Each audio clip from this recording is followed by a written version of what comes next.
ഇന്ന് നിങ്ങളോട് പറയാൻ ആഗ്രഹിക്കുന്നത് ഒരു ഫ്രെയിം വർക്കിനെ കുറിച്ചാണ്. ആ ഫ്രെയിം വർക്കാണ് FTBA. നിങ്ങളുടെ ഗോൾസുകളിൽ അഥവാ നിങ്ങൾക്ക് എന്താണോ ആഗ്രഹം, നേടാൻ ആഗ്രഹിക്കുന്ന ഏത് ആഗ്രഹങ്ങളിലും ഈ ഒരു ഫ്രെയിം വർക്ക് അപ്ലൈ ചെയ്യുകയാണെങ്കിൽ നമ്മൾക്ക് ഒരുപാട് റിസൾട്ട് കിട്ടുമെന്നുള്ളതാണ്. FTBAയിൽ F എന്ന് പറയുന്നത് ഫീലിങ്സ് ആണ്. നിങ്ങളുടെ ഒരു ലക്ഷ്യം എടുക്കുക, ആ ലക്ഷ്യത്തിൽ നിങ്ങളുടെ ഫീലിങ്സ് എന്താണ്, അവയർനെസ് കൊടുക്കുക.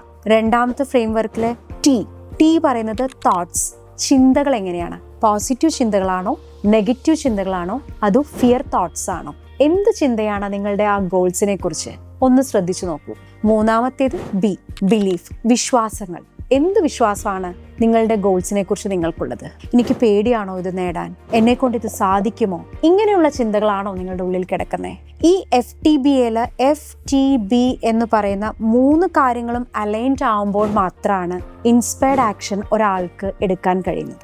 FTBAയിൽ A എന്ന് പറയുന്നത് ആക്ഷൻ എന്നാണ്. ഇനി നിങ്ങൾ നിങ്ങളുടെ ഗോൾസ് സെറ്റ് ചെയ്യുമ്പോൾ ഈ ഒരു ഫ്രെയിം വർക്കിൽ ഒന്ന് വർക്ക് ചെയ്ത് നോക്കൂ. തീർച്ചയായും നമ്മൾക്ക് റിസൾട്ട് കിട്ടുന്നുള്ളതാണ്. ഞാൻ ഈ പറഞ്ഞ കോൺസെപ്റ്റ് നിങ്ങൾക്ക് മനസ്സിലായി കാണുമെന്ന് വിശ്വസിക്കുന്നു. Thank you.